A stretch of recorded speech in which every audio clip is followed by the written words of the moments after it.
ಇವತ್ತು ರೈತ ದಿನಾಚರಣೆ. ರೈತ ದಿನಾಚರಣೆ ಅಂತಂದ್ರೆ ಎಲ್ಲರಿಗೂ ಖುಷಿ.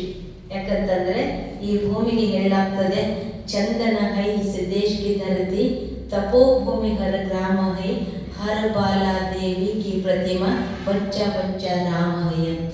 ಅಂದರೆ ಭಾರತ ದೇಶದ ಒಂದೊಂದು ಮಣ್ಣಿನ ಕಣಕಣನೂ ಕೂಡ ಚಂದನ ಇದ್ದಂತೆ, ಒಂದೊಂದು ಹಳ್ಳಿಗಳು ತಪಸ್ಸಿನ ಭೂಮಿ ಇದ್ದಂತೆ. ಇಂತಹ ತಪಸ್ಸಿನ ಭೂಮಿಯ ಮೇಲೆ ನಾವೆಲ್ಲ ಆತ್ಮಗಳು ಜನ್ಮ ಪಡೆದಿದ್ದೀವಿ. ಅದಕ್ಕೆ ರೈತನಿಗೆ ನೇಗಿಲ ಯೋಗಿ ಅಂತ ಹೇಳಲಾಗ್ತದೆ.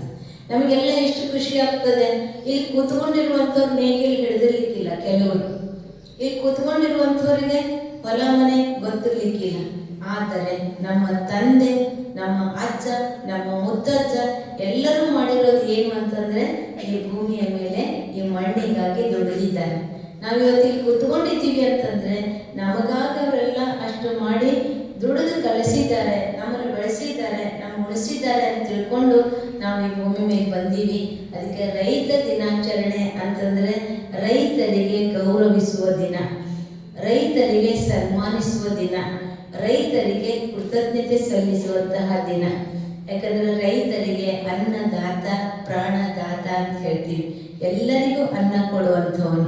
ಅದಕ್ಕೆ ರೈತ ಒಕ್ಕಲಿಗ ಒಕ್ಕದಿದ್ದರೆ ಬಿಕ್ಕುವುದು ಜಗವೆಲ್ಲ ಅಂತ ಹೇಳ್ತೀವಿ. ಆ ಒಕ್ಕಲಿಗ ನಮಗೆ ಬೀಜ ಬಿತ್ತಿ ಬೆಳೆಸ್ಕೊಡ್ಲಿಲ್ಲ ಅಂತಂದ್ರೆ ಈ ಜಗತ್ತೆಲ್ಲ ಏನಾಗ್ತಿತ್ತು, ಬದುಕೋದಕ್ಕೆ ಸಾಧ್ಯ ಇರ್ತಿರ್ಲಿಲ್ಲ. ಅದಕ್ಕೆ ರೈತ ಭೂಮಿಗೆ ಬೀಜ ಹಾಕ್ತಾನೆ. ಯಾವ ಭಾವನೆಯಿಂದ ಹಾಕ್ತಾರೆ? ನಂಬಿಕೆ ಇದೆ. ತಾಯಿ, ಭೂಮಿ ತಾಯಿ, ನಾನು ಒಂದಿಡಿ ಕಾಳು ಹಾಕ್ತೀನಿ, ಇನ್ನೊಂದು ಇಡಿ ಕಾಳು ಕೊಡುವಂತ ಆ ಒಂದು ಪ್ರೀತಿಯ ಭಾವನೆಯಿಂದ ಭೂಮಿಗೆ ಬೀಜ ಹಾಕ್ತಾನೆ. ಬೀಜ ಹಾಕಿದ ಮೇಲೆ ಮಳೆ ಬರ್ತದೆ ಅಂತ ಕಾಯ್ತಾನೆ. ಯಾವುದಾದ್ರೂ ವಿಜ್ಞಾನ, ತಂತ್ರಜ್ಞಾನ, ಸಾಧನ, ಸಲಕರಣೆಗಳಿದ್ರೆ ನಮ್ ದುಡ್ಡು ಕೊಟ್ಟರೆ ಬೇಕಾದ ಸಿಗ್ತದೆ, ತಂದದನ್ನು ಉಪಯೋಗ ಮಾಡ್ಬೋದು ಅಂತ ಮಾಡ್ಬೋದು. ಅಂದ್ರೆ ರೈತನಿಗೆ ಯಾವುದಾದ್ರು ವಿಜ್ಞಾನ, ತಂತ್ರಜ್ಞಾನ, ಸಾಧನಗಳಿಂದ ಮಳೆ ಬರೋದಿಲ್ಲ. ಮಳೆಗಾಗಿ ಏನು ಮಾಡ್ತಾನೆ? ಮಳೆ ಬರ್ತದೆ ಅಂತ ಕಾಯ್ತಾನೆ. ಅವನಿಗೆ ತಾಳ್ಮೆ, ಸಹನೆಯಿಂದ ಕಾಯ್ತಾನೆ. ಮಳೆ ಬರ್ತದೆ, ಬೆಳೆ ಬೆಳೀತಾನೆ. ಬೆಳೆ ಹೆಂಗ್ ಬೆಳೀತಾನೆ ಅಂತಂದ್ರೆ ಪ್ರೀತಿಯಿಂದ. ಮಕ್ಕಳನ್ನು ಯಾವ ರೀತಿ ಪ್ರೀತಿಸ್ತಾನೋ, ತಮ್ಮ ಮನೆಯನ್ನು ಯಾವ ರೀತಿ ಪ್ರೀತಿಸ್ತಾನೋ ಹಾಗೆ ಭೂಮಿಯನ್ನು ಪ್ರೀತಿಸ್ತಾನೆ, ಬೆಳೆಯನ್ನು ಪ್ರೀತಿಸ್ತಾನೆ. ಪ್ರೀತಿಸಿ ಬೆಳೆ ಬೆಳೀತಾನೆ. ನಂತರದಲ್ಲಿ ಬೆಳೆ ಕೊಯ್ತಾನೆ. ಕೊಯ್ಬೇಕಾದ್ರೆ ಹೆಂಗೆ ಕೊಯ್ತಾನೆ ಅಂದರೆ ಧನ್ಯತೆಯ ಭಾವದಿಂದ, ಕೃತಜ್ಞತೆಯ ಭಾವನೆಯಿಂದ. ಯಾಕಂದ್ರೆ ಭೂಮಿ ನನಗಿಷ್ಟು ಬೆಳೆ ಕೊಟ್ಟಿತು ಅನ್ನುವಂತಹ ಭಾವನೆಯಿಂದ. ಈಗ ಸಮಯ ಬದಲಾಗಿರ್ಬೋದು, ರೀತಿ ಪದ್ಧತಿಗಳು ಬೇರಾಗಿರ್ಬೋದು. ಹಿಂದಿನ ಕಾಲದಲ್ಲಿ ರೈತರು ಬೆಳೆದ ತಕ್ಷಣ ಮೊದಲ ಬೆಳೆ ಯಾರಿಗೆ ಕೊಡ್ತಿದ್ರು? ಊರಲ್ಲಿರುವಂತಹ ಎಲ್ಲರಿಗೂ ಕೊಡ್ತಿದ್ರು. ಅವರಿಗೆ ಆಯ್ಗಾರ ಅಂತಿದ್ರು. ಅವರೆಲ್ಲರಿಗೂ ಮೊದಲು ಕಣದೊಳಗೆ ಎಲ್ಲರಿಗೂ ಕೊಟ್ಟು ದಾನ ಮಾಡಿ ಆಮೇಲೆ ತಾವು ಉಳಿದಿರೋದು ತಾವು ಉಪಯೋಗ ಮಾಡ್ತಿದ್ರು. ಅದಕ್ಕೆ ರೈತನಿಗೆ ದಾತ ಅಂತ ಹೇಳಲಾಗ್ತದೆ. ಅಂದರೆ ಸರ್ವರಿಗೂ ರಕ್ಷಣೆ ಮಾಡುವಂತಹ ದಾತ, ಅನ್ನದಾತ, ಜೀವದಾತ, ಪ್ರಾಣದಾತ ಅಂತ ಮಹಿಮೆ ಮಾಡಿದ್ದೀವಿ. ಅಂತಹ ರೈತರು ಇವತ್ತಿನ ಸಮಯ ಏನಾಗಿದೆ ಅಂದರೆ ಕಾಲ ಬದಲಾಗ್ತಾ ಇದೆ. ಈ ಸಮಯದಲ್ಲಿ ಮನೆಯಲ್ಲಿರುವಂತಹ ಹಾಲು ಎಲ್ಲ ಮಾರ್ಕೆಟಿಗೆ ಕಳಿಸಿ ಮಾರ್ಕೆಟಲ್ಲಿರುವಂತಹ ಆಲ್ಕೋಹಾಲನ್ನು ಮನೆಗೆ ತರುವಂತಹ ಪರಿಸ್ಥಿತಿಯನ್ನು ಇವತ್ತು ನೋಡ್ತಾ ಇದ್ದೀವಿ. ಆಮೇಲೆ ರೈತರು ಬಹಳ ಕಷ್ಟಪಡ್ತಾರೆ, ಪರಿಶ್ರಮ ಪಡ್ತಾರೆ. ಆ ಕಷ್ಟ ಪರಿಶ್ರಮವನ್ನು ನೋಡೋದಕ್ಕಾಗದೆ ಏನು ಮಾಡ್ತಾ ಇದ್ದಾರೆ ಅಂದರೆ ತಮ್ಮ ಮಕ್ಕಳನ್ನು ಏನು ಮಾಡ್ತಾರೆ, ಡಾಕ್ಟರ್ ಆಗಲಿ, ಇಂಜಿನಿಯರ್ ಆಗಲಿ, ಬೇರೆ ಬೇರೆ ಬೇರೆ ಬೇರೆ ಊರುಗಳಿಗೆ ಹೋಗಿ ಕೆಲಸ ಮಾಡಲಿ, ಅಥವಾ ಹಳ್ಳಿ ಬಿಟ್ಟು ಸಿಟಿ ಒಳಗೆ ಹೋಗಿ ಬದುಕಲಿ, ಏನಿರೋ ಕಷ್ಟ ಎಲ್ಲ ನಮಗಿರಲಿ, ನಮ್ಮ ಮಕ್ಕಳು ಚೆನ್ನಾಗಿರಲಿ ಅಂತ ಪ್ರತಿಯೊಬ್ಬ ರೈತರು ಬಯಸ್ತಾರೆ. ಯಾಕಂದರೆ ಅಲ್ಲಿ ಕಷ್ಟ ಇದೆ. ಅದಕ್ಕೆ ಆ ಕಷ್ಟ ಇರುವಂತಹ ರೈತರಿಗೆ, ರೈತರ ಮಕ್ಕಳಿಗೆ ಇವತ್ತು ಮದುವೆ ಮಾಡಬೇಕು ಅಂದರೆ ಹೆಣ್ಣು ಕೊಡೋದು ಸಹಿತ ಏನಾಗ್ಬಿಟ್ಟದರೆ ಕಷ್ಟ ಆಗಿದೆ. ಯಾಕಂದರೆ ಅವರ ಹೊದ ಕೆಲಸ ಮಾಡುವವರು ಅಥವಾ ಅವರ ರೈತರು ಒಂದು ನೌಕರಿ ಇದ್ದರೆ ಏನಾರ ಇದ್ರೆ ನೋಡ್ರಿ, ನೌಕರಿ ಇಲ್ಲ ಅಂದ್ರೆ ಕೆಲಸ ಬರೀ ಹೊದ ಕೆಲಸ ಮಾಡೋರು ಅದನ್ನು ಕೊಡೋದಿಲ್ಲ ಅಂತಾರೆ. ಯಾಕೆ ಇಂಥ ಪರಿಸ್ಥಿತಿ ಯಾಕೆ ಬಂತು? ಇಡೀ ಜಗತ್ತನ್ನು ಸಲುಹುವಂಥವನು, ಇಡೀ ಜಗತ್ತನ್ನು ಬದುಕಿಸುವಂಥವನಿಗೆ ಎಷ್ಟು ನಿಷ್ಕೃಷ್ಟ ರೀತಿಯಿಂದ ನೋಡ್ತಾ ಇರುವಂಥದ್ದು. ಇದು ಯಾರ ತಪ್ಪು ಮತ್ತು ಆ ರೀತಿ ಆಗದಂತೆ ಮಾಡುವುದು ಹೊಣೆ ಯಾರ್ದು ಅಂದರೆ ನಮ್ಮ ನಿಮ್ಮೆಲ್ಲರದು. ಅದಕ್ಕೆ ಇವತ್ತು ನಾವು ನೋಡ್ತೀವಿ, ಮಾಲ್ಗಳು ಬಂದಾವ, ಮಾರ್ಟ್ಗಳು ಬಂದಾವ. ಅಲ್ಲಿ ಎಷ್ಟು ರೇಟ್ ಇಟ್ಟಿರ್ತಾರೆ. 1 kg 1 ಗ್ರಾಮ್ ಇತ್ತು ಅಂದ್ರೂ ಆ ಗ್ರಾಮದ ಲೆಕ್ಕ ಕೊಟ್ಟು ಬರ್ತೀವಿ. ಆದರೆ ಇವತ್ತು ನಾವು ರೈತರಿಗೆ ಗೌರವಿಸ್ತಾ ಇದ್ದೀವ, ಅವ್ರಿಗೆ ಬೆಳೆಸ್ತಾ ಇದ್ದೀವ? ತಾವೆಲ್ಲರೂ ವಿಚಾರ ಮಾಡ್ರಿ. ಸಂತೆಗೆ ಹೋಗ್ತೀವಿ, ಕಾಯಿಪಲ್ಲೆ 10 ರೂಪಾಯಿಗೆ ಒಂದು, ಇವತ್ತೆಷ್ಟು ಕಡಿಮೆ ಬೆಲೆ ಇದ್ರು 10 ರೂಪಾಯಿಗೆ ಒಂದು ಕೊತ್ತಂಬರಿ, 10 ರೂಪಾಯಿಗೆ ಒಂದು ಮೆಂತ್ಯ ಪಲ್ಯ. ಅದೇನು ಕೇಳ್ತೀವಿ? 50 ರೂಪಾಯಿಗೆ 3 ಕೊಡು ಅಂತೀವಿ, 1 ರೂಪಾಯಿ ಕಡಿಮೆ ಮಾಡಂತೀವಿ. ತೂಕ ಮಾಡ್ಬೇಕಾದ್ರೆ ಇನ್ನೊಂದೆರಡು ಹೆಚ್ಚಿಗೆ ಹೋಗಿ ಅಂತೀವಿ. ಅದ್ರ ಮಾರ್ಟೊಳಗೆ ಏನಾದರೂ ಹೆಚ್ಚಿಗೆ ಕೊಡೋದು ಕೇಳ್ತೀವ? ಮಾರ್ಟೊಳಗೆ ಏನಾದರೂ 1 ರೂಪಾಯಿ ಕಡಿಮೆ ಮಾಡೋದು ಕೇಳ್ತೀವ? ಆ ಮಾರ್ಟಲ್ಲಿರುವಂಥವ್ರು ಯಾರು? ಲಕ್ಷಾಧಿಪತಿಗಳು, ಕೋಟ್ಯಾಧಿಪತಿಗಳು ಆ ಮಾರ್ಟ್ಗಳನ್ನು ನಡೆಸುವವರಿದ್ದಾರೆ.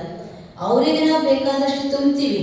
ಕಷ್ಟಪಟ್ಟು ದುಡಿದು ಥಂಡಿಯೊಳಗೆ ಬೆಳೆದು ಬಿಸಿಲು ನೀರು ಮಳೆ ಅಲ್ಲಾರ್ದೇನೆ ತೋಡು ಬಂದು ಹೊತ್ತು ತಂದು ಸಂತೆಯೊಳಗೆ ಮಾರುವವರಿಗೆ ನಾವು ಏನು ಮಾಡ್ತೀವಿ?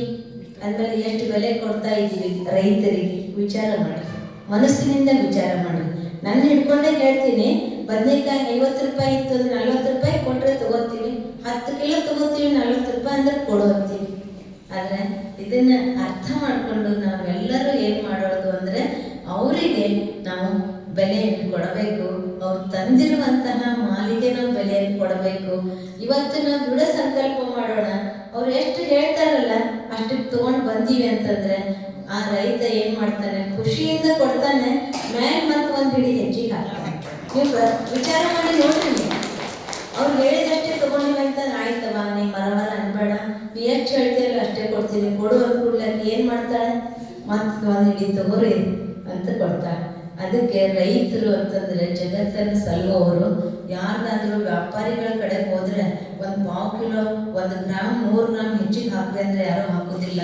ರೈತರು ಹೊಲಕ್ಕೆ ಹೋದ್ರೆ, ನೀನೊಬ್ಬರು ರೈತರ ಹೊಲಕ್ಕೆ ಹೋಗಿದ್ದೀವಿ, ಅಕ್ಕೋರ ಮೆಂತ್ಯ ಪಲ್ಯ ಇದ್ದಾರೆ, ಅಕ್ಕೋರ ಕೊತ್ತಂಬರಿ ತಗೋರಿ, ಅಕ್ಕೋರ ಹತ್ತಿರಕಿ ತಗೋರಿ, ಇದನ್ನು ತಗೋರಿ, ಇದನ್ನು ತಗೋರಿ ಅಂತ ತಗೊಂಡು ಹೋಗ್ರೆ ದೊಡ್ಡ ಮನಸ್ಸಿರ್ತದೆ.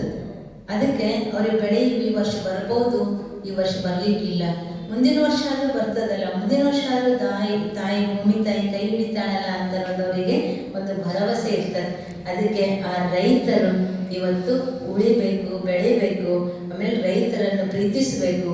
ಆಮೇಲೆ ಇವತ್ತು ಬೇಕಾದಷ್ಟು IT-BT ಕಂಪನಿಗಳಿದೆ. ಒಂದು ದಿನ ಏನಾಗೋಗಿದ್ದಾವ್ರಿ? ಪರಮಾತ್ಮ ಹೇಳ್ತಾನೆ, ಲೈಟ್ ಬಂದಾಗ್ತದೆ, ಇಂಟರ್ನೆಟ್ ಬಂದಾಗ್ತದೆ, ಫೋನ್ ಫ್ಯಾನ್ ಎಲ್ಲ ಸಾಧನಗಳು ಬಂದಾಗ್ತವೆ. ಆದರೆ ಅದು ಯಾವುದು ಬಂದಾದ್ರೂ ಭೂಮಿ ಬೆಳೆಯೋದು, ಹೊಟ್ಟೆಗೆ ಊಟ ಮಾಡೋದು ಬಂದಾಗ್ತದೇನ್ರಿ? ಇದಂತೂ ಎಂದೂ ಬಂದಾಗೋದಿಲ್ಲ. ಕೊನೆಗೆ ಅವರೆಲ್ಲರೂ ಇಲ್ಲಿಗೆ ಬರಲೇಬೇಕಾಗ್ತದೆ. ಅದಕ್ಕೆ ತಮ್ಮ ಮಕ್ಕಳಿಗೆ ಮೊಮ್ಮಕ್ಕಳಿಗೆ ಬರೀ ದೇಶ ಬೀಚ ದೂರ ಸ್ಥಾನದಲ್ಲಿ ಹೋಗಿ ದುಡಿಲಿ, ಒಳ್ಳೆ ಕಂಪ್ನಿಯೊಳಗೆ ಕೆಲಸ ಮಾಡಲಿ, ಒಳ್ಳೆ ಗಳಿಕೆ ಮಾಡಲಿ ಅಂತ ಅಷ್ಟೇ ಕಲಿಸ್ತದೇನೆ. ಆ ಮಕ್ಕಳಿಗೆ ಆ ಒಂದು ಭೂಮಿಯನ್ನು ಪರಿಚಯ ಮಾಡಿಕೊಡ್ಬೇಕು. ತಮಗೆ ನೆನಪು ಮಾಡಿಕೊಂಡ್ರೆ ಖುಷಿ ಆಗ್ತದೆ. ನಾವು ಸಣ್ಣವರಿದ್ದಾಗ ದನ ಕಾಯಕ್ಕೆ ಹೋಗ್ತಿದ್ದೀವಿ, ಸಣ್ಣವರಿದ್ದಾಗ ಹುಂಚಿಕಾಯಿ ಹರಿತಿದ್ದೀವಿ, ಸಣ್ಣವರಿದ್ದಾಗ ಬೇವಿನ ಬೀಜ ಅನಿಸ್ತಿದ್ದೀವಿ, ಸಣ್ಣವರಿದ್ದಾಗ ಹತ್ತಿ ಬಿಡ್ಸಕ್ಕೆ ಹೋಗ್ತಿದ್ವಿ, ಇಷ್ಟು ಹತ್ತಿ ಕೊಡ್ತಿದ್ರು. ಆ ಹತ್ತಿ ಉಡಿಯಾಗಿಟ್ಟು ಕಳಿಸಿದ್ರೆ ಅಂಗಡಿಗೆ ಹೋದ್ರೆ ರೊಕ್ಕ ಇರಲಿಲ್ಲ. ಅವಾಗ ಒಂದಿಷ್ಟು ಜೋಳ ಹಾಕಿ ಕಳಿಸ್ತಿದ್ರು. ಏನು ತಿನ್ನಾಕ್ಬೇಕು ಅಂದರೆ ಉಡಿಯಾಗ ಜೋಳ ಹಾಕಿ ಕಳಿಸ್ತಿದ್ರು. ಖುಷಿ ಆಗ್ತದೆ ನೆನಪು ಮಾಡ್ಕೊಂಡ್ರು. ಹತ್ತಿ ಕೊಟ್ಟು ಕಳಿಸ್ತಿದ್ರು, ಶೇಂಗಾ ಹರಿಯೋರು ಶೇಂಗಾ ಕೊಟ್ಟು ಕಳಿಸ್ತಿದ್ರು. ಎಷ್ಟು ಪ್ರೀತಿ, ಎಷ್ಟು ಖುಷಿ, ಎಷ್ಟು ಚಂದ ಇತ್ತು. ಆದರೆ ಇವತ್ತೇನಾಗಿದೆ, ಅದೆಲ್ಲ ಯಾಂತ್ರಿಕ ಆಗ್ಬಿಟ್ಟದೆ. ಇದಕ್ಕೆ ಪುನಃ ಅಂತ ಸಮಯ ಬರಬೇಕು ಅಂದರೆ ರೈತರಿಗೆ ನಾವು ಗೌರವಿಸಬೇಕು. ಸರ್ಕಾರ ಬೇಕಾದಷ್ಟು ಸೌಲಭ್ಯಗಳನ್ನು ಕೊಡ್ತಾ ಇದೆ.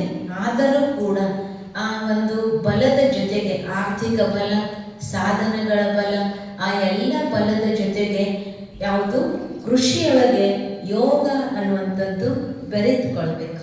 ಅದಕ್ಕೆ ಯೋಗಿಕ ಖೇತಿ ಅಂತ ನಮ್ಮ ಈಶ್ವರಿ ವಿಶ್ವವಿದ್ಯಾಲಯದ ರೂರಲ್ ವಿಂಗದಿಂದ ಯೋಗಿಕ ಬೇಸಾಯ ಅಂತ ಮಾಡಲಾಗ್ತದೆ. ಆ ಬೇಸಾಯದ ಜೊತೆಗೆ ಹೊಲದೊಳಗೆ ಬೆಳಿಬೇಕಾದ್ರೆ ಬೀಜ ಸಂಸ್ಕಾರ ಮಾಡಬೇಕಾದ್ರೆ ಭಗವಂತನ ನೆನಪಿನಿಂದ, ಬೀಜ ಬಿತ್ತಬೇಕು ಭಗವಂತನ ನೆನಪಿನಿಂದ, ಬೆಳೆಸಬೇಕು ಅಂದ್ರೆ ಭಗವಂತನ ನೆನಪಿನಿಂದ. ಯಾವ ರೀತಿ ನೀರು ಗೊಬ್ಬರ ಹಾಕ್ತೀವಿ ಅದ್ರ ಜೊತೆಗೆ ಪರಮಾತ್ಮನ ನೆನಪನ್ನು ಕೂಡ ಆ ಬೆಳೆಗೆ ಕೊಟ್ಟಾಗ ಆ ಒಂದು ಯೋಗಿಕ ಬೇಸಾಯದಿಂದ ಉತ್ತಮ ಗುಣಮಟ್ಟದ ಬೆಳೆ ಬಂದಿರುವಂಥದ್ದನ್ನು ಪ್ರಯೋಗ ಮಾಡಿದ್ದಾರೆ.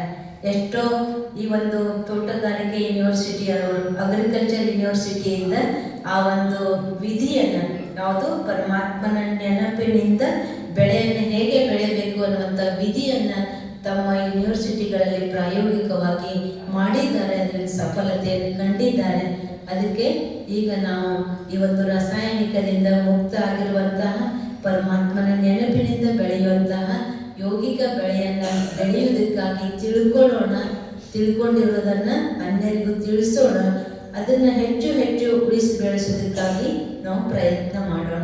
ಅದಕ್ಕೆ ನಾವೆಲ್ಲರೂ ರೈತರ ಮಕ್ಕಳಿದ್ದೀವಿ, ರೈತರ ಮೊಮ್ಮಕ್ಕಳಿದ್ದೀವಿ. ಅದಕ್ಕೆ ಆ ಒಂದು ನಶೆ, ಆ ಒಂದು ಖುಷಿ ಇರಲಿ, ಅದನ್ನು ಉಳಿಸ್ಕೊಂಡು ಬೆಳೆಸ್ಕೊಂಡು ಹೋಗೋಣ.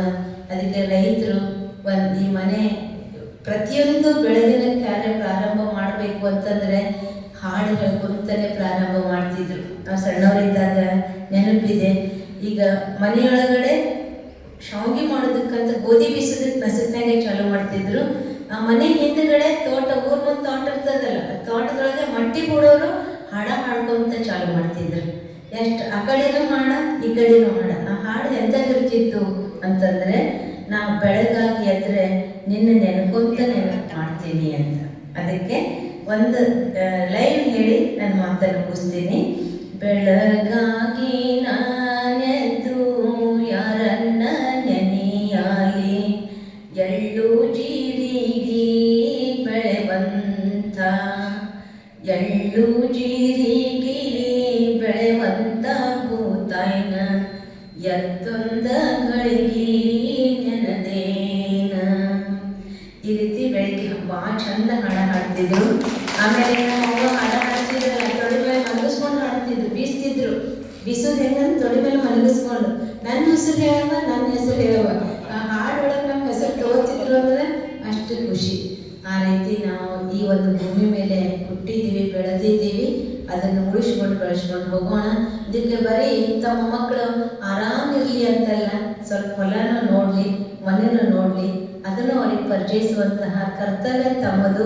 ಆ ಕರ್ತವ್ಯ ತಾವು ಮಾಡ್ತೀರಿ ಅಂತ ತಮ್ಮಲ್ಲಿ ಕೇಳಿಕೊಂಡು ನನ್ನೆರಡು ಮಾತುಗಳಿಗೆ ಮುಕ್ತಾಯ ಕೊಡ್ತೇನೆ. ಹಂಚಿಕೊಂಡಂತಹ ನಾಗರತ್ನ ಅವರಿಗೆ ಧನ್ಯವಾದಗಳು.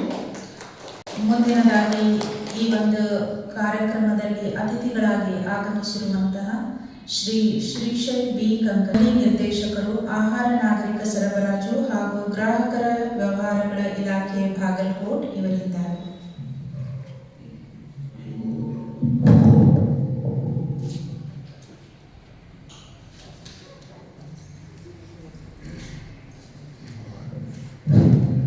ಎಲ್ಲರಿಗೂ ನಮಸ್ಕಾರ. ಓಂ ಶಾಂತಿ. ಇವತ್ತಿನ ದಿನ ಬ್ರಹ್ಮಕುಮಾರಿ ವಿಶ್ವವಿದ್ಯಾಲಯ ಈ ಒಂದು ಆವರಣದಲ್ಲಿ ರಾಷ್ಟ್ರೀಯ ರೈತ ದಿನಾಚರಣೆ, ರಾಷ್ಟ್ರೀಯ ಗ್ರಾಹಕರ ದಿನಾಚರಣೆ ಕಾರ್ಯಕ್ರಮವನ್ನು ಹಮ್ಮಿಕೊಂಡಿದ್ದಾರೆ. ದಿವ್ಯ ಸಾನ್ನಿಧ್ಯವನ್ನು ವಹಿಸಿಕೊಂಡಂಥ BK ನಾಗರತ್ನ ಅಕ್ಕನವರೇ, ಅಧ್ಯಕ್ಷತೆಯನ್ನು ವಹಿಸಿಕೊಂಡಂಥ DY ಬಸಾಪುರ ಸರ್ ಅವರೇ, ಉದ್ಘಾಟಕರಾಗಿ ಆಗಮಿಸಿದಂಥ K ರಾಜೇಶ್ ಕನ್ನಂ ಸರ್ ಅವರೇ, ಹಾಗೂ ಹಿರಿಯ ರೈತ ಬಂಧುಗಳೇ, ಇಲ್ಲಿ ವೇದಿಕೆ ಮುಂದೆ ಆಸೀನರಾಗಿರ್ತಕ್ಕಂಥ ಎಲ್ಲ ನನ್ನ ಸಹೋದರ ಸಹೋದರಿಯರೇ, ಬಹುಶಃ ಬ್ರಹ್ಮಕುಮಾರಿ ವಿಶ್ವವಿದ್ಯಾಲಯದ ಸಂಚಾಲಕರು BK ನಾಗರತ್ನವರು ಇಲ್ಲಿವರೆಗೆ ತಮಗೆ ಪ್ರಾಸ್ತಾವಿಕವಾಗಿ ಬಹಳಷ್ಟು ಸ್ವಾರಸ್ಯಕರವಾದಂಥ ಅಂಶಗಳನ್ನು ಹೇಳಿದರು. ಮೊದಲನೇದಾಗಿ ರೈತ ದಿನಾಚರಣೆ ಆಗಿರ್ಬೋದು, ರಾಷ್ಟ್ರೀಯ ಗ್ರಾಹಕ ದಿನಾಚರಣೆ ಆಗಿರ್ಬೋದು, ಎಲ್ಲಕ್ಕಿಂತ ಮುಖ್ಯವಾಗಿ ಮನಸ್ಸು ಶುದ್ಧಿ, ಮುನಿಶುದ್ಧಿ ಆಗ್ತಕ್ಕಂಥ ಭಗವಂತನ ಆತ್ಮ ಚಿಂತನೆ ಮತ್ತು ಆತ್ಮ ಅವಲೋಕನದ ಬಗ್ಗೆ ತಮಗೆ ಪ್ರಾಸ್ತಾವಿಕವಾಗಿ ಸ್ವಾರಸ್ಯಕರವಾದಂಥ ಮಾತುಗಳನ್ನು ಹೇಳಿದರು. ಮನುಷ್ಯನಿಗೆ ಮುಖ್ಯವಾಗಿ ಬೇಕಾಗಿರುವುದು ಮನಃಶಾಂತಿ. ಅಂತ ಒಂದು ಮುಖ್ಯವಾದಂಥ ಮನಃಶಾಂತಿಯನ್ನು ಇವತ್ತು ಬ್ರಹ್ಮಕುಮಾರಿ ವಿಶ್ವವಿದ್ಯಾಲಯದವರು ತಮ್ಮೆಲ್ಲರಿಗೂ ತಮ್ಮ ಜ್ಞಾನದ ದಾಸೋಹವನ್ನು ಇವತ್ತೆಲ್ಲರಿಗೂ ನೀಡ್ತಾ ಇದ್ದಾರೆ. ಇಂಥ ಒಂದು ಸುಂದರವಾದಂಥ ಸಮಾರಂಭಗಳಲ್ಲಿ ತಾವೆಲ್ಲರೂ ಇವತ್ತು ಪಾಲ್ಗೊಂಡು ಭಗವಂತನ ಕೃಪೆಗೆ ಪಾತ್ರರಾಗುತ್ತಿರುವುದು ಬಹಳಷ್ಟು ಸಂತೋಷದ ಸುದ್ದಿ. ವಯಸ್ಸು ಮನುಷ್ಯನಿಗೆ ಹುಟ್ಟು ಆಕಸ್ಮಿಕ, ಸಾವು ಖಚಿತ, ಅದು ಯಾವಾಗಲೂ ತನಗೆ ಗೊತ್ತಿಲ್ಲ.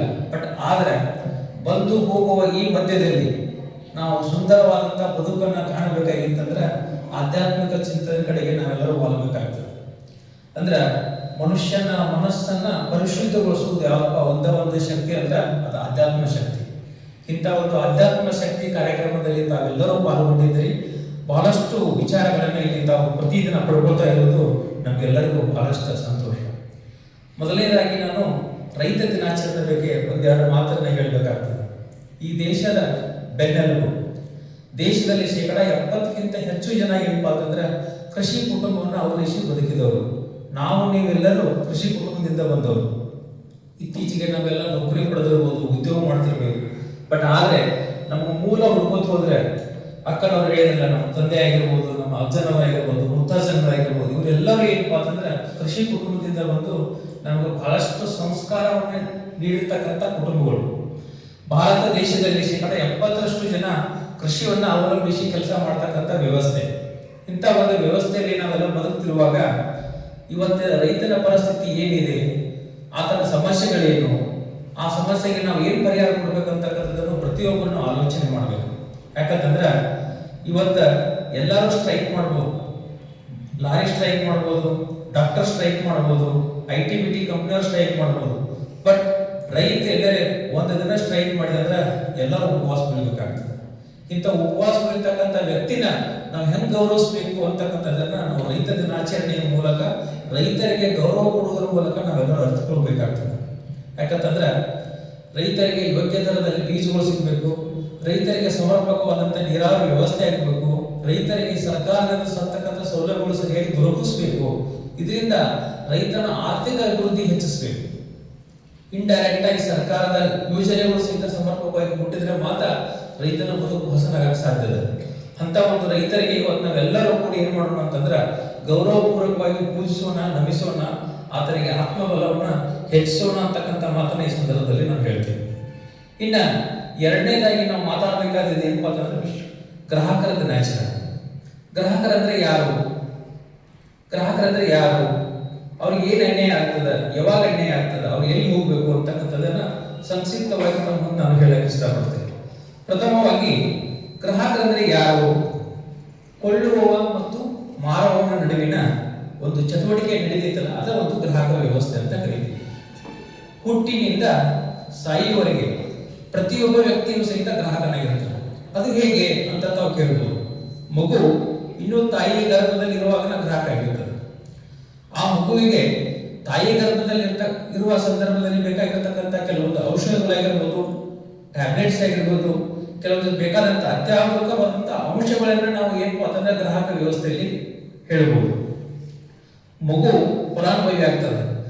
ತಾಯಿ ಅದನ್ನ ವಸ್ತುವನ್ನ ಖರೀದಿ ಮಾಡಿರ್ತಾರ, ಮಗುವಿಗೆ ಏನಾದ್ರು ತ್ರಾಸ ಅಂತಂದ್ರೆ, ಆ ಮಗುವಿಗೆ ಏನಾದ್ರು ತೊಂದರೆ ಆತಂದ್ರೆ ನಾವು ಗ್ರಾಹಕರ ವೇದಿಕೆಗೆ ತಾಯಿ ಒಂದು ದೂರು ಸಲ್ಲಿಸಿ ಪರಿಹಾರ ಪಡೆಯಬಹುದು. ಇಂಥ ಒಂದು ವ್ಯವಸ್ಥೆ ಈ ಗ್ರಾಹಕರ ರಕ್ಷಣೆ ಕಾಯ್ದೆಯಲ್ಲಿ ಇದೆ.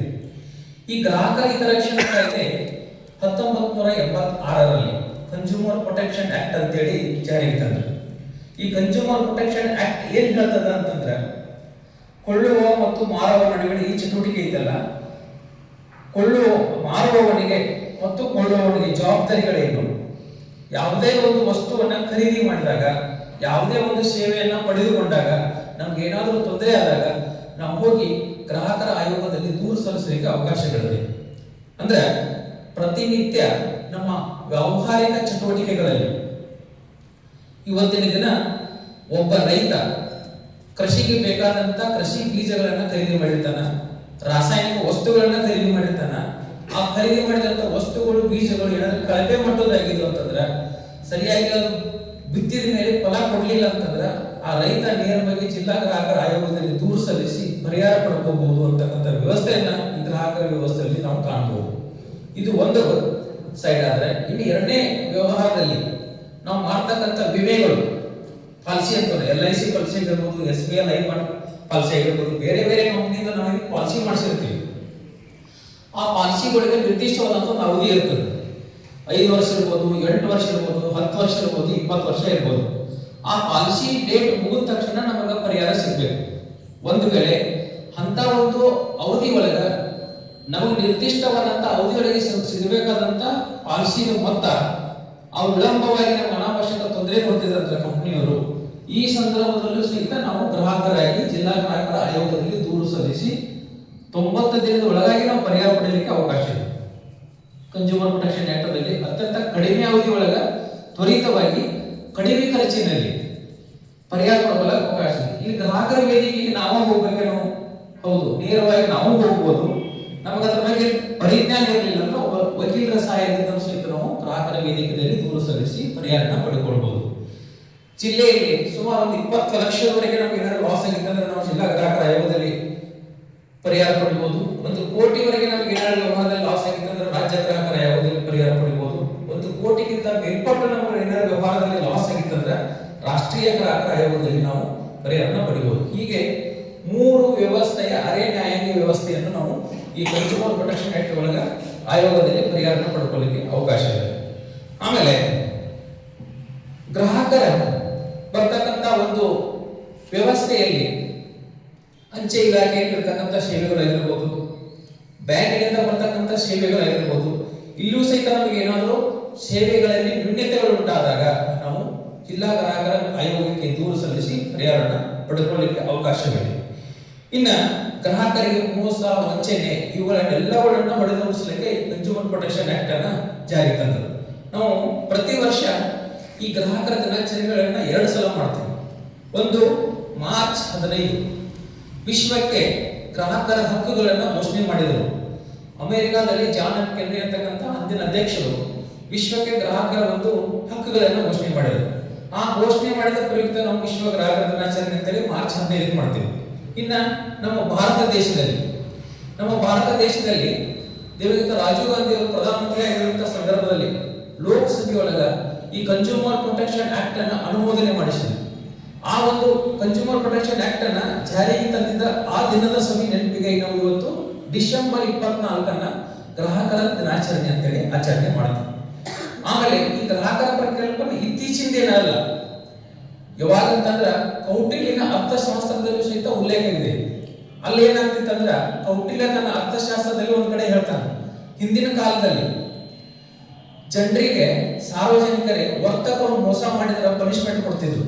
ಹೆಂಗ್ ಪನಿಷ್ಮೆಂಟ್ ಕೊಡ್ತಿದ್ರು ಅಂತಂದ್ರ, ಫಾರ್ ಎಕ್ಸಾಂಪಲ್ ಮಾರುಕಟ್ಟೆಯಲ್ಲಿ ಯಾವುದೇ ವಸ್ತುವನ್ನ ಖರೀದಿ ಮಾಡಿದಾಗ ಅದರ ಏನಾರ ಲೋಪದೋಷಗಳು ಕಂಡು ಬಂದಾಗ ಅದು ಡಿಫೆಕ್ಟ್ ಅಂತ ನಾವು ತಿಳಿದು ಬಂದಾಗ ಅವ್ನು ಏನ್ ಮಾಡ್ತಿದ್ದ ಅಂದ್ರೆ ಓಡಿ ಒಳಗೆ ಮೆರೆಸ್ತಿದ್ರಂತ. ಮಾರಾಟ ಮಾಡಿದ ಓಡಿ ಒಳಗೆ ಮೆರೆಸಿ ಅವ್ನು ಮೆರವಣಿಗೆ ಮಾಡಿ ಅವ್ನು ಪನಿಷ್ಮೆಂಟ್ ಕೊಡ್ತಿದ್ರಂತ. ಅಂದ್ರ ಈ ಹಿಂದೆನೂ ಸಹಿತ ಈ ವ್ಯವಸ್ಥೆ ಗ್ರಾಹಕರ ಬಗ್ಗೆ ಅನ್ಯಾಯ ದೂರುಗಳು ನಡೀತಾ ಇತ್ತು. ಅದನ್ನು ಪ್ರತಿಭಟನೆ ಮಾಡ್ತಕ್ಕಂಥ ಜನರು ಸಹಿತ ಅವಾಗ ಹಿಂದಿನ ಕೌಟಿಲ್ಯನ ಅರ್ಥಶಾಸ್ತ್ರದಲ್ಲೂ ಸಹಿತ ಇದ್ರ ಅಂತೇಳಿ ಉಲ್ಲೇಖ ಮಾಡ್ತಾರೆ. ಅಂದ್ರ ಇದ್ರ ಪರಿಕಲ್ಪನೆ ಏನಪ್ಪಾ ಅಂತಂದ್ರೆ ಬಹಳಷ್ಟು ಹಳೆಯದಾಗಿರತಕ್ಕಂಥದ್ದು ಅಂತ ಹೇಳಿ ಹೇಳ್ಬೋದು. ಇನ್ನ ಈ ಕಾಯ್ದೆ ಏನಪ್ಪಾ ಅಂತಂದ್ರೆ ದಂಡಾತ್ಮಕವಾಗಿಲ್ಲ, ಅತಿ ಕಡಿಮೆ ದರ, ಕಡಿಮೆ ಫೀಸ್ದಲ್ಲಿ ಗ್ರಾಹಕರಿಗೆ ಸೂಕ್ತವಾದಂತಹ ಪರಿಹಾರನ ಕೊಡ್ತಕ್ಕಂಥದ್ದು ಕಾಯ್ದೆ. ಇಂಥ ಒಂದು ಕಾಯ್ದೆಯನ್ನ ನಾವು ಇಟ್ಕೊಂಡು ಪ್ರತಿದಿನ ನಾವು 108 ವಸ್ತುಗಳನ್ನು ಖರೀದಿ ಮಾಡ್ತೀವಿ. ಮಾರ್ಕೆಟ್ ಹೋಗ್ತೀವಿ, ಒಂದು ಮೊಬೈಲ್ ತಗೊಂಡ್ಬರ್ತೀವಿ, ಟೆಲಿವಿಷನ್ ತರ್ತೀವಿ, ಕಂಪ್ಯೂಟರ್ ಖರೀದಿ ಮಾಡ್ತೀವಿ. ಕಡ್ಡಾಯವಾಗಿ ನಾವು ಏನ್ ಮಾಡಬೇಕು, ರಸೀದನ್ನ ಪಡಿಬೇಕು. ರಸೀದಿ ನಮ್ಮ ಕಡೆ ಇರಲಿಲ್ಲ ಅಂತಂದ್ರೆ ನಾವು ಗ್ರಾಹಕರ ಆಯೋಗದಲ್ಲಿ ದೂರು ಸಲ್ಲಿಸಲಿಕ್ಕೆ ಆಗುವುದಿಲ್ಲ.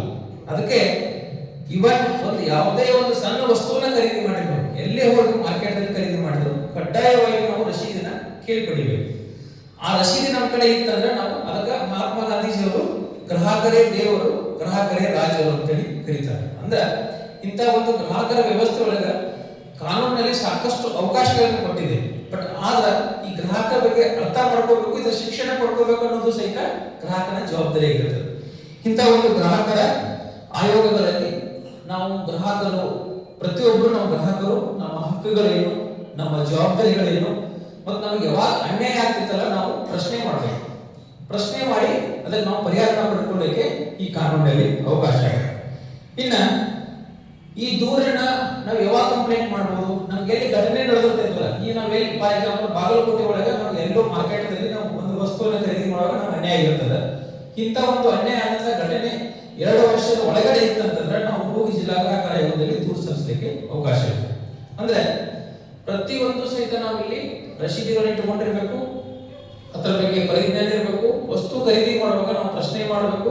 ಇವೆಲ್ಲ ನಾವು ಗ್ರಾಹಕರಾದ ಪ್ರತಿಯೊಬ್ಬರು ಸಹಿತ ಜವಾಬ್ದಾರಿಯಿಂದ ನಾವು ನಿಭಾಯಿಸೋಣ.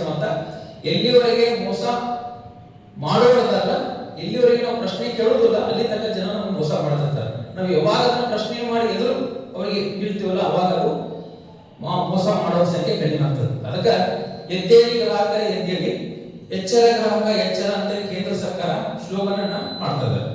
ಇಂಥ ಒಂದು ವ್ಯವಸ್ಥೆಯಲ್ಲಿ ಪ್ರತಿಯೊಂದು ದಿನ ಗ್ರಾಹಕರು ಸಹಿತ ನಾವು ಇವುಗಳನ್ನೆಲ್ಲಗಳನ್ನು ಸಹಿತ ನಾವು ಪಾಲಿಸಬೇಕಾಗ್ತದೆ. ಈ ವರ್ಷ ಕೇಂದ್ರ ಸರ್ಕಾರ ಪ್ರತಿ ವರ್ಷ ಒಂದು ಸ್ಲೋಗನ್ ಅನ್ನು ಕೊಡ್ತದೆ ಗ್ರಾಹಕರ ಬಗ್ಗೆ. ಈ ವರ್ಷ ಏನ್ ಕೊಟ್ಟಿದ್ದಾರೆ ಅಂತಂದ್ರೆ ಡಿಜಿಟಲ್ ನ್ಯಾಯ ಮೂಲಕ ಪರಿಣಾಮಕಾರಿ ತ್ವರಿತವಾಗಿ ವಿಲೇವಾರಿ. ಅಂದ್ರೆ ಪ್ರಕರಣಗಳನ್ನು ಯಾವುದೇ ರೀತಿ ನಾವು ಆನ್ಲೈನ್ ಮೂಲಕ ಸಹಿತ ಕಂಪ್ಲೇಂಟ್ ಮಾಡಲಿಕ್ಕೆ ಅವಕಾಶಗಳನ್ನು ಕೊಟ್ಟಿದ್ದಾರೆ. ಮಂಡಿಯಲ್ಲಿ ಕೂತು ನಾವು ಆನ್ಲೈನ್ ಕಂಪ್ಲೇಂಟ್ ಅನ್ನು ರಿಜಿಸ್ಟರ್ ಮಾಡಬಹುದು, ಇಲ್ಲ ಗ್ರಾಹಕರ ಆಯೋಗದಲ್ಲಿ ಬಂದು ದೂರು ಸಲ್ಲಿಸಬಹುದು. ಇಂಥವುಗಳನ್ನ ತ್ವರಿತವಾಗಿ ಅವರಿಗೆ ವಿಲೇವಾರಿ ಮಾಡಕ್ಕೆ ಎಲ್ಲ ನಮ್ಮ ಗ್ರಾಹಕರ ಆಯೋಗಗಳಿಗೆ ನಿರ್ದೇಶನ ಇರುವುದರಿಂದ ಕಡಿಮೆ ಅವಧಿಯೊಳಗೆ ನಾವು ಪರಿಣಾಮಕಾರಿಯಾದಂತ ಒಂದು ಪ್ರಕರಣದ ಒಂದು ರಿಸಲ್ಟ್ ಅನ್ನು ನಾವು ಪಡೆಯಲಿಕ್ಕೆ ಅವಕಾಶ. ಅಂದ್ರೆ ಗ್ರಾಹಕರಾದವರು ಪ್ರತಿನಿತ್ಯ ತಮ್ಮ ಯಾವುದೇ ವಸ್ತುಗಳನ್ನು ಖರೀದಿ ಮಾಡುವಾಗ, ಉದಾಹರಣೆ ಫ್ರಿಜ್ ಆಗಿರ್ಬೋದು, ಮೊಬೈಲ್ ಆಗಿರ್ಬೋದು, ಏರ್ ಕೂಲರ್ ಆಗಿರ್ಬೋದು, ಕಂಪ್ಯೂಟರ್ ಆಗಿರ್ಬೋದು, ಟಿವಿ ಆಗಿರ್ಬೋದು, ನಮಗೆ ದಿನನಿತ್ಯ ಬೇಕಾಗಿರ್ತಕ್ಕಂಥ ಯಾವುದೇ ವಸ್ತುಗಳನ್ನು ಖರೀದಿ ಮಾಡಲಿ ಕಡ್ಡಾಯವಾಗಿ ನಾವು ರಸೀದಿಯನ್ನು ಇಟ್ಟುಕೊಂಡಿರ್ಬೇಕಂತ ಹೇಳಿ ಈ ಸಂದರ್ಭದಲ್ಲಿ ಹೇಳ್ತೀವಿ. ಆಮೇಲೆ ಗ್ರಾಹಕರಿಗೆ ಒಂದು 4 ಕಿವಿ ಮಾತುಗಳು ಏನ್ ಮಾಡಬೇಕು ನಾವು ಗ್ರಾಹಕರಾದವರು ಅಂತಂದ್ರೆ, ಮೊದಲನೇದಾಗಿ ಪೊಳ್ಳು ಜಾಹೀರಾತುಗಳಿಗೆ ಒಳಗಾಗಬಾರ್ದು. 2 ಸೀರೆ ತಗೊಂಡ್ರೆ 1ನೇ ಸೀರೆ ಫ್ರೀ. ಇಂಥಗಳು ಪೊಳ್ಳು ಫುಟ್ಪಾತ್ ನಲ್ಲಿ ಮಾರಾಟ ಮಾಡ್ತಿರ್ತಾರಲ್ಲ, ಇಂಥ ಪೊಳ್ಳು ಜಾಹೀರಾತುಗಳಿಗೆ ನಾವು ಯಾವುದೇ ರೀತಿಯಾದಂತ ಕಿವಿ ಕೊಡಬಾರದು. ನೆಕ್ಸ್ಟ್, ಪೊಟ್ಟಣಗಳ ಮೇಲಿನ ಪೋಷಣೆ ನೀಡುವುದು ಗ್ರಾಹಕರ ರಕ್ಷಣೆ. ಅಂದ್ರೆ ನಾವು ಪಡಿತಕ್ಕಂತ ಏನ್ ವಸ್ತು ಇರ್ತೈತಲ್ಲ ಅದ್ರ ಮೇಲೆ ISI ಮಾರ್ಕ್ ಐತಿಲ್ಲೋ, MRP ರೇಟ್ ಸರಿಯಾಗಿ ಐತಿಲ್ಲೋ, ಇವುಗಳನ್ನ ಪರಿಶೀಲನೆ ಮಾಡಿ ನಾವು ವಸ್ತುಗಳನ್ನ ಖರೀದಿ ಮಾಡಬೇಕು. ಆಮೇಲೆ ಯಾವುದೇ ವಸ್ತು ಖರೀದಿಸಿದ ನಂತರ ಕಡ್ಡಾಯವಾಗಿ ರಸೀದಿಯನ್ನ ಪಡಿಬೇಕು. ಆಮೇಲೆ ಗ್ರಾಹಕರು ತಮ್ಮ ನಿತ್ಯದ ಜೀವನದಲ್ಲಿ ಯಾವುದೇ ವಸ್ತುಗಳನ್ನ ಖರೀದಿ ಮಾಡುವಂತ ಪೂರ್ವದಲ್ಲಿ ಆಲೋಚಿಸಬೇಕು. ಒಂದು ಕ್ಷಣ ನಾವು ಆಲೋಚನೆ ಮಾಡಬೇಕು, ಅಂತ ವಸ್ತುಗಳನ್ನ ಖರೀದಿ ಮಾಡಾಕತ್ತೀವಿ, ಇದ್ರ ಗುಣಮಟ್ಟ ಏನಿದೆ, ಎಷ್ಟು ದಿನ ಬಾಳಿಕೆ ಬರ್ತದೆ, ಇದನ್ನೆಲ್ಲ ಪರಿಶೀಲಿಸಿ ನಾವು ವಸ್ತುಗಳನ್ನ ಖರೀದಿ ಮಾಡಬೇಕು. ಹೀಗಾಗಿ ಇಡೀ ನಮ್ಮ ಗ್ರಾಹಕ ವ್ಯವಸ್ಥೆಯಲ್ಲಿ ಒಂದು ಸಾರ್ವಜನಿಕ ವಲಯದಲ್ಲಿ ಒಂದು ಆರ್ಥಿಕ ಸಮುದಾಯವೇ ಈ ಗ್ರಾಹಕ ವ್ಯಾಪ್ತಿಯೊಳಗಿರುವುದರಿಂದ ನಾವು ಪ್ರತಿನಿತ್ಯ ಗ್ರಾಹಕರಿಗೆ ತಮ್ಮದೇ ಆದಂತಹ ಮೂಲಭೂತ ಹಕ್ಕುಗಳ ಜೊತೆಗೆ ಕರ್ತವ್ಯಗಳನ್ನು ಸಹಿತ ನಾವು ಅರಿತುಕೊಂಡ್ರೆ ಈ ಗ್ರಾಹಕರ ಮಾರುವವರ ಒಂದು ಯಾವುದೇ ನ್ಯೂನ್ಯತೆಗಳನ್ನ ನಾವು ಎದುರಿಸಿದರೆ ಮಾತ್ರ ಗ್ರಾಹಕ ಇಲ್ಲಿ ಉತ್ತಮ ಗ್ರಾಹಕನಾಗಕ್ಕೆ ಸಾಧ್ಯ ಇದೆ. ಅದಕ್ಕೆ ಪ್ರತಿಯೊಬ್ಬರು ಸಹಿತ ನಾವು ಗ್ರಾಹಕರಾದವರು ಇಂಥ ಎಲ್ಲ ಅಂಶಗಳನ್ನ ಗಮನದಲ್ಲಿ ಇಟ್ಟುಕೊಂಡು ಇವತ್ತು ನಾವು ಏನ್ ಮಾಡ್ಬೇಕಾಗಿದೆ ಅಂತಂದ್ರೆ ಗ್ರಾಹಕರ ಬಗ್ಗೆ ಹಕ್ಕುಗಳ ಬಗ್ಗೆ ತಿಳ್ಕೊಳ್ಬೇಕಾಗಿದೆ. ಅದಕ್ಕೆ ಒಂದು ಕಡೆ ಚಿನ್ನ ಕಾಣಿಸುತ್ತದೆ ನೀನು ಬರು ಚಿನ್ನ, ಪಂಕ ಹಾಕಸಿದು ನೀ ತೂಗುವ ಮುನ್ನ, ಗ್ರಾಹಕರಿಗೆ ಸರಿ ತೂಕವೇ ಬಲು ಚೆನ್ನ. ಅಂದ್ರೆ ಪತ್ತರ ಅಂಗಡಿ ಹೋದಾಗ ಹೆಣ್ಮಕ್ಳು ಏನ್ ಗಮನಿಸಬೇಕು, ಪತ್ತರ ಅಂಗಡಿಗೆ ಹೋದಾಗ ಕಡ್ಡಾಯವಾಗಿ ಗ್ರಾಹಕರು ಚಿನ್ನದ ಅಂಗಡಿ ಪ್ಯಾನ್ ಇದ್ದರೆ ಪ್ಯಾನ್ ಬಂದ್ ಮಾಡಿಸಿ ತೂಕ ಮಾಡಕ್ ಹಚ್ಚಬೇಕು ಅಂತಕ್ಕಂಥದ್ದು ಸಹಿತ ನಾವು ಗಮನಿಸಬೇಕಾಗ್ತದೆ. ಅಲ್ಲಿ ಒಂದು ಚೂರು ಪ್ಯಾನ್ಗಾದ್ರೆ ಗ್ರಾಮ ಮೇಲೆ ಬೆಲೆ ಇರ್ತದೆ, ಅದನ್ನ ಇಂಥವುಗಳನ್ನೆಲ್ಲ ಸಹಿತ ನಾವು ಗಮನಿಸಬೇಕಾಗ್ತದೆ. ಇನ್ನ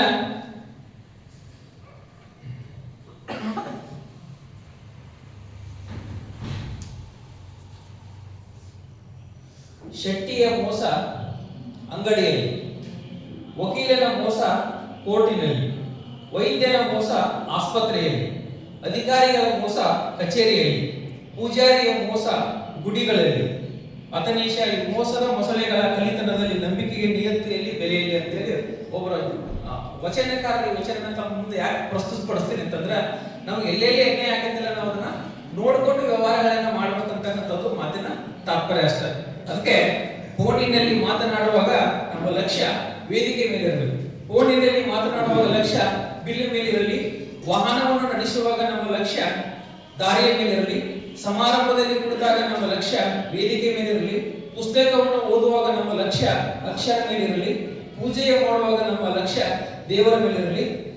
ಅತನೀಶ ಗ್ರಾಹಕನಾದವನು ಯಾವುದೇ ವಸ್ತು ಖರೀದಿ ಮಾಡುವಾಗ ಒಂದು ಲಕ್ಷ್ಯ ರಸೀದಿ ಮೇಲಿರಲಿ ಅಂತಕ್ಕಂಥ ಮಾತನ್ನು ಹೇಳಿ ನಮ್ಮೆಲ್ಲರೂ ಉದ್ದೇಶನ ಆದರೂ ಬಹಳಷ್ಟು ಪ್ರಾಬ್ಲಮ್ಗಳಿಂದ ಎಲ್ಲರೂ ನಾವು ಜರ್ಜರಿತರಾಗಿದ್ದೀವಿ. ಹಾಗೇನೆ ರಾಷ್ಟ್ರೀಯ ಗ್ರಾಹಕರ ದಿನಾಚರಣೆ ಬಹಳಷ್ಟು ವಿಷಯಗಳು ನಮ್ಗೆ ಯಾರಿಗೂ ಗೊತ್ತಿರಂಗಿಲ್ಲ. ಸುಮ್ಮನೆ ಮಾರ್ಕೆಟಿಗೆ ಹೋಗ್ತೀವಿ, ಏನೋ ಒಂದು ವಸ್ತು ತಗೋತೀವಿ, ಬರ್ತೀವಿ. ಬಟ್ ಬಿಲ್ ಕಾಯ್ದಿರಿಸ್ಕೋಬೇಕು. ಕೆಲವೊಂದು ವಸ್ತುಗಳನ್ನು ತಗೊಂಡಾಗ ಅದ್ರ ಬಗ್ಗೆ ಸವಿಸ್ತಾರವಾಗಿ ಮಾಹಿತಿ ನೀಡಿದಂಥ ಶ್ರೀಶೈಲ್ ಬಿ ಕಂಕನವಾಡಿಯವರಿಗೆ ಧನ್ಯವಾದಗಳು. ಮುಂದಿನದಾಗಿ ಈ ಒಂದು ಸುಂದರ ಕಾರ್ಯಕ್ರಮದ ಉದ್ಘಾಟಕರಾಗಿ ಆಗಮಿಸಿರುವಂತಹ ಶ್ರೀ ಕೆ ರಾಜೇಶ್ ಕರ್ಣಂ ಸರ್ ಅವರು ಜಿಲ್ಲಾ ನ್ಯಾಯಾಧೀಶರು 4ನೇ ಹೆಚ್ಚುವರಿ ಜಿಲ್ಲಾ ನ್ಯಾಯಾಲಯ ಬಾಗಲಕೋಟೆ ಇವರಿಂದ ಹಿತನುಡಿಗಳು.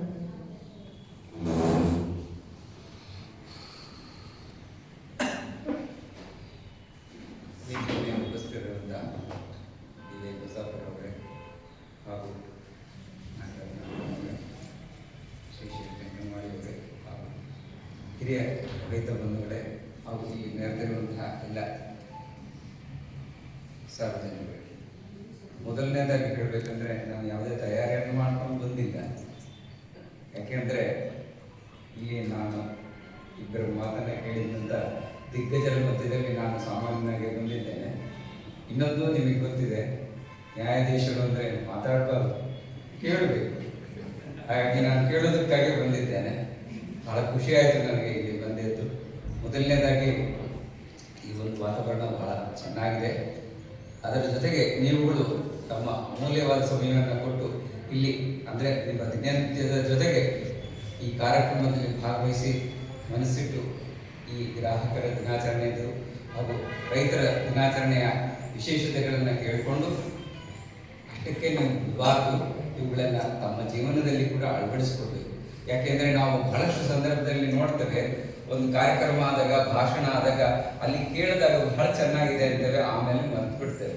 ಆದರೆ ಇದು ಆ ರೀತಿಯಾದಂಥ ಒಂದು ಕಾರ್ಯಕ್ರಮವೂ ಅಲ್ಲ, ಅದೇ ರೀತಿ ನೀವು ಇರುವಂಥ ಜಾಗನೂ ಆ ರೀತಿ ಇದ್ದಲ್ಲ. ಯಾಕೆಂದರೆ ಈಗ ಮೊದಲನೇದಾಗಿ ನಾನು ಬಂದ ತಕ್ಷಣವೇ ನೋಡಿದೆ ಹೇಗೆ ನಾವು ಯೋಗವನ್ನು ಅಭ್ಯಾಸ ಮಾಡಬೇಕು ಅಂದರೆ ಮನಸ್ಸನ್ನು ಏಕೀಕೃತ ಮಾಡಿಕೊಂಡು ನಾವು ಪ್ರತಿಯೊಂದನ್ನು ಅಭ್ಯಾಸ ಮಾಡಬೇಕು ಅಂತ.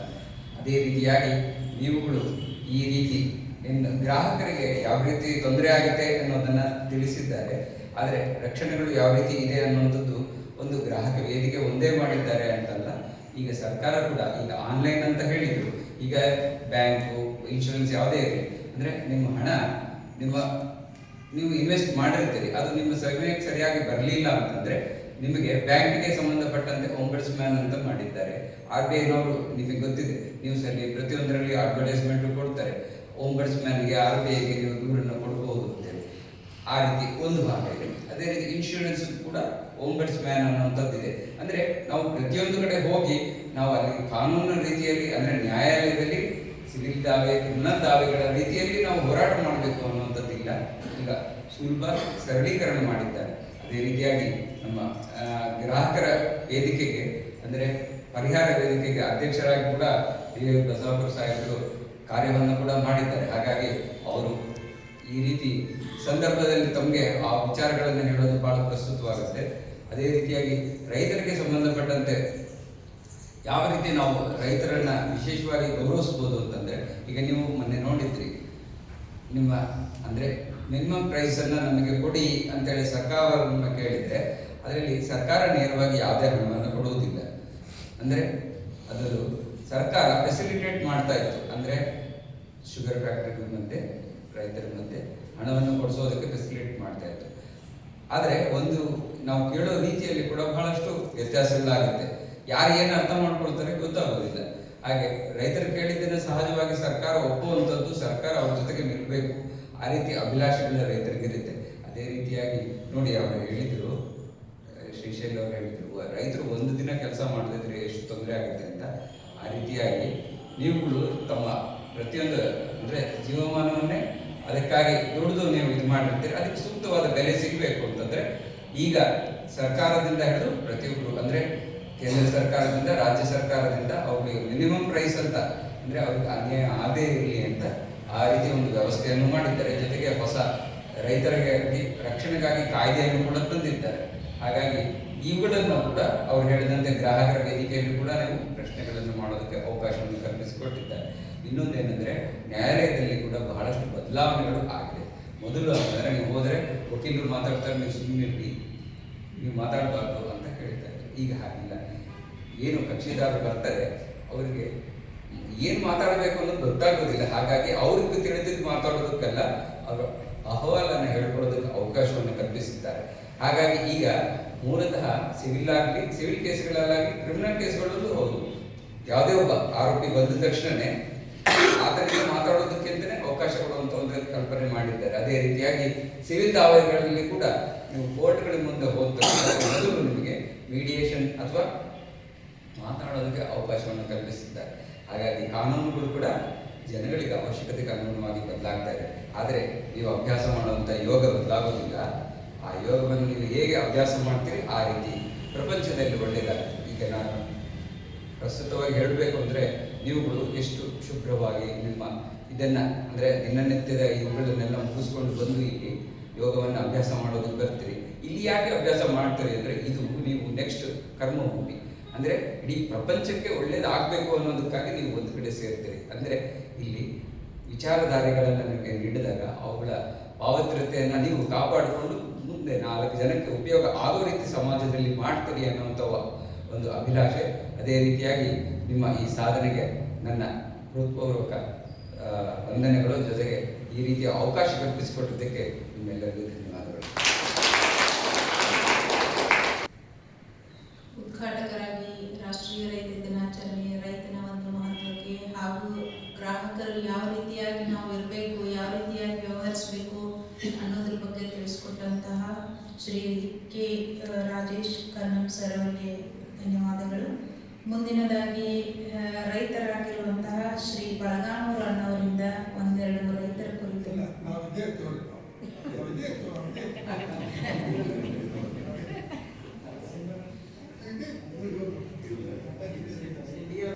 ಇವತ್ತು ಮೊದಲು ಕೆಲಸ ಮಾಡ್ತಿದ್ದೆ. ಓಂ ಶಾಂತಿ. ನಾವೆಲ್ಲ ಯಾರಿದ್ದೇವೆ, ಹೇಗಿದ್ದೇವೆ, ನಾವು ನಮ್ಮನ್ನು ಯೋಗ್ಯರೆಂದು ತಿಳಿದಿರುವುದು ಕೂಡ ಶಿವತತ್ವ